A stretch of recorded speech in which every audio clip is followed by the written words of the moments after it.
The next approach we're going to look at in dealing with Old Testament violence is probably the most controversial of the scholars that we are going to cover in this series. And this is the approach taken by Greg Boyd, who wrote a book called Cross Vision.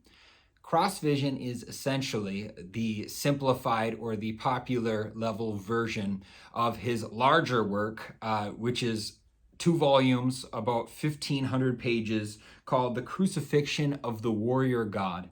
And the subtitle to that larger work really gives insight into his overall thesis, which is this: interpreting the Old Testament's violent portrait of God in light of the cross. And really, what Boyd is introducing, again, with dealing with these passages in the Old Testament that we look at and we think to ourselves, how is this in the Bible? And so what he does is he first of all looks to Jesus. And you might think, so far, so good, right? Because Jesus is the exact representation of who God is. More specifically, Boyd looks to the cross and says, if we want to know what God is like, look at the cross. The cross actually is the perfect picture of God's character. Therefore, the cross becomes this hermeneutic, right? The cross hermeneutic.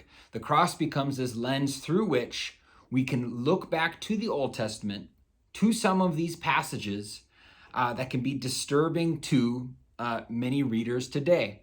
And when we look at those passages through the lens of the cross, we can get a better appreciation for what they actually meant. Here's an example. These Old Testament portraits of a violent God, in hindsight, actually reveal the sacrificial love of the crucified God, who bears Israel's sins by stooping to their level. This is an example of what he would call divine accommodation, where God actually takes the appearance of a God who is violent, right, stooping to their level, because in their culture, that's how they would have understood their gods. So he stoops down to their level, takes the appearance of a violent God, even though Boyd argues that he is not a violent God, because that would have made sense to Israel in their original context. He argues that God will not reveal himself to a culture or to a people beyond what they are able to handle. God's command even to genocide, he argues, actually says more about Israel than it does about God. And he says this is simply an example of God's, again, stooping to Israel's level in order to maintain that relationship with them.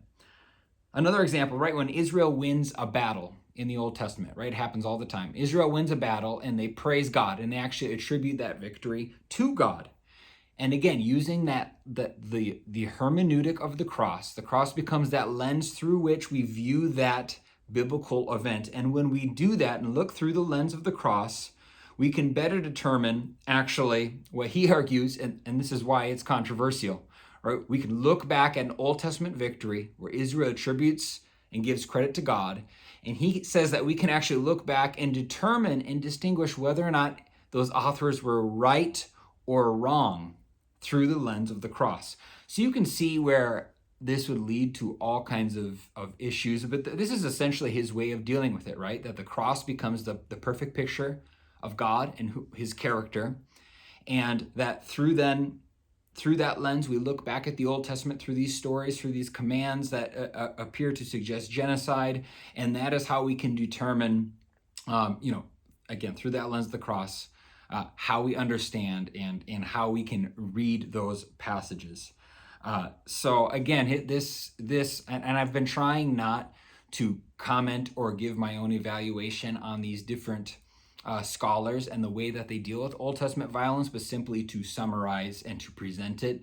But I think this one is rather obvious why people, both everyday Christians and scholars alike and pastors, have disagreed with Boyd, because it does present a lot of issues. But again, this is another way that people have dealt with Old Testament violence.